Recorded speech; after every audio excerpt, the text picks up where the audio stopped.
What's up, guys? Today is Tuesday, so we have a How to Tuesday, and I'm at my local skate park in the city of Long Beach, California. It's called Howden, and for today's tutorial, I'm going to be working on the double tire, aka the Railride. So now that the park's empty, I'm going to get to it, so let's get on riding these rails, yeah? Before we start doing the rail rides, I recommend finding a ledge that has coping and then trying to first, double tire in this area. And then once you get pretty good at it, just try and double tire the edge of it or the coping. And that'll get you nice and warmed up so that when you actually take it to the rail, you already have a point of reference by staying within these lines. So let's both you and I warm up by rail riding a ledge first.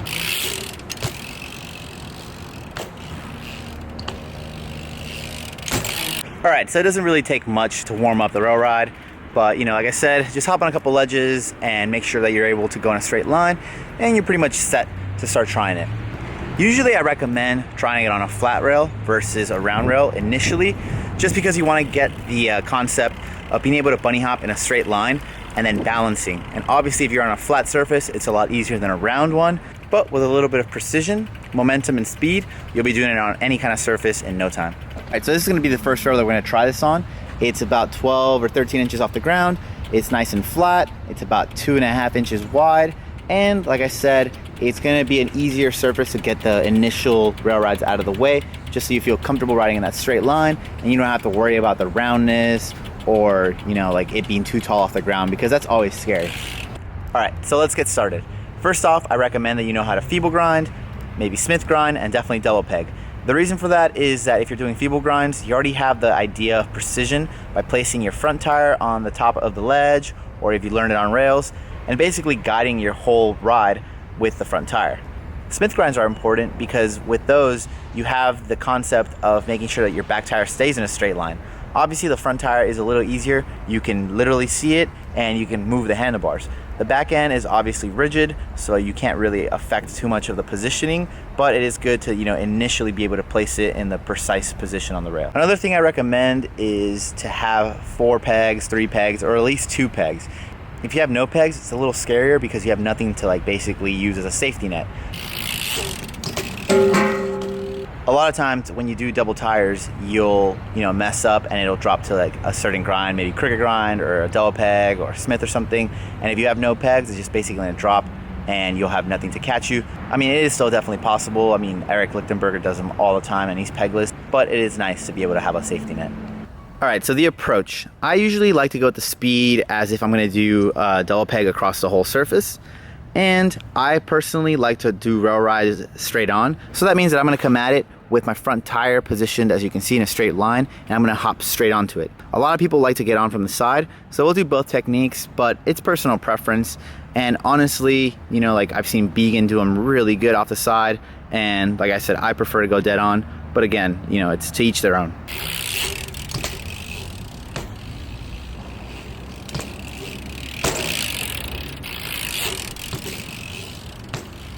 Okay, once you think you have the right speed for the rail, the next thing is to approach the rail already being centered. And what that means is that you usually don't want to be pedaling or turning into the rail ride. You want to be able to follow a straight path, and that'll already put you in the mindset of staying centered over the bike. The next thing is to basically hop on the rail, and I like to do so by exaggerating a bit. So if the rail is 13 inches tall, I'm probably gonna hop about 15 inches, and while I'm in the air, I like to center myself and then make sure I put the front tire down slightly before I do the back tire. The reason for that is that it kind of makes me land in almost a nose wheelie position, and then I'm able to adjust the back end where needed. Usually when I do this, it helps me center real quick and it gives me a little more confidence, but you can land both tires even. It's just personal preference. And once you're on the rail, you don't want to lean in any direction. You want to be nice and centered over your bike, and you want to basically almost stiffen up. And that means that your arms are going to be kind of almost locked into place. Your shoulders are going to be nice and straight, and then your legs are going to be doing a little bit of the balancing. So if you're leaning to the left a little bit, you want to basically swing your knees kind of over the top tube in a direction that you need to balance it in. And that's going to be what's going to help to guide you across the rail. But once you're on, the rest you can figure out, because it's trial by fire. You're already on there, you don't want to drop off, so you're going to want to figure out how to center yourself. And once you're doing so, basically the dismount is very easy. You can either bunny hop off, or you can just like lift the front end and kind of like manual off. For those of you guys that don't like the dead-on approach, you can also use the sideways technique to get on the rail.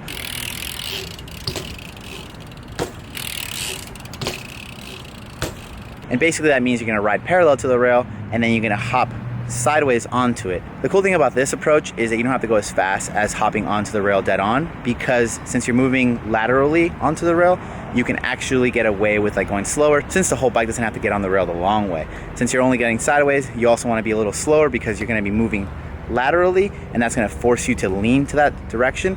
So if you're going nice and slow, you can kind of like get on sideways, much like you did on the dead on approach, where you kind of like land with your front tire slightly before the back, and then you want to like get the back end on nice and straight. A couple of the differences though when hopping from the side as opposed to like dead on is that since you're already hopping laterally, your weight is going to tend to lean to the side that you hopped on. So for instance, I'm left foot forward, so I'm going to be hopping on from the left. If you're right foot forward and you grind on the right, or you're switch footed and you grind on the right or left, that's the way you want to get on. So again, left foot forward, you're going to come and hop laterally from the left. Right foot forward and you grind on the right, you're going to want to hop from the right laterally. Once you do so and you're getting on, you're going to notice that your weight is already kind of like shifted towards the side you got on. So again, I'm hopping from the left and I'm getting on, so that means I'm going to have to counterweight to the right and slightly lean, or shift your knees over the top tube to the right just to counterbalance your hop. But once you're on, you're going to follow the same protocol. Make sure you're centered, make sure your shoulders are looking in a straight line and ahead of you, and your arms are nice and locked out. And then again, the dismount is pretty easy. You just either like manual off, or you can just double tire off, like by hopping either like old school double tire or just straight bunny hopping off. All right, so now that we're feeling more comfortable and we've gotten a few like square rails out of the way, let's take it to a round rail.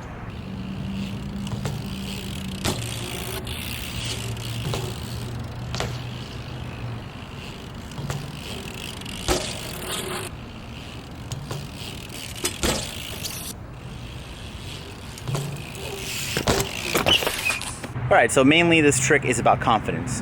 If you know you can bunny hop and land in a straight line, you can double tire anything. Again, start off small, start off on a ledge, move it to a square rail, then take it to the round rail. Once you're pretty comfortable with the round rail and you want to try and do tricks off, make sure you're nice and centered before bunny hopping, and you always want to bunny hop in a kind of like a dramatic fashion. You don't want to like bunny hop kind of like swirly. You want to make sure you're like lifting up nice and centered, because sometimes before people bunny hop, they tend to shift their weight or move the handlebars a little bit,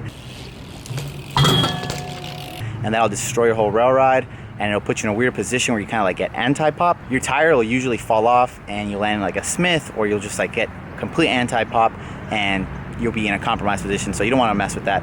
So again, if you're going to bunny hop off and do tricks, make sure you hop real centered, you're kind of stiff, and you hop in a straight line, and then you can try a bar or crank flip or tail whip or whatever you want to do. But like I said, rail rides are super fun. They're a little scary at first, but once you get them dialed, they're a pretty impressive trick. People do them down rails, up rails, and they're super fun, and they're pretty much a crowd pleaser. So have fun with it. But I hope you enjoyed this tutorial, and if you did, don't forget to like it or leave a comment. And as always, thank you so much. Please don't forget to subscribe, and I'll catch you on next week's How to Tuesday or in tomorrow's vlog. Peace.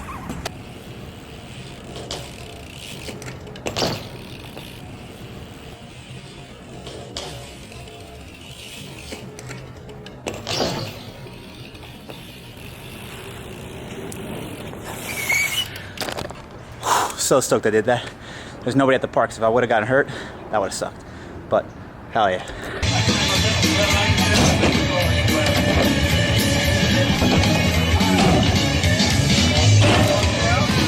For 20, we got the hat for 20.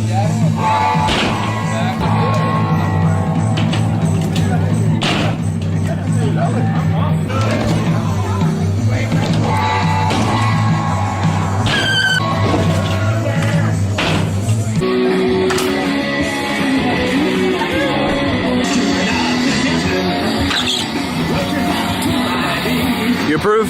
Yep, very good. NASCAR Steve.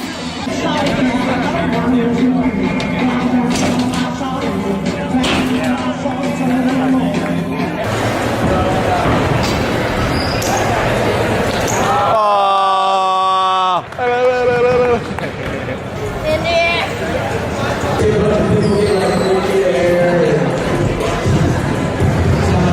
there.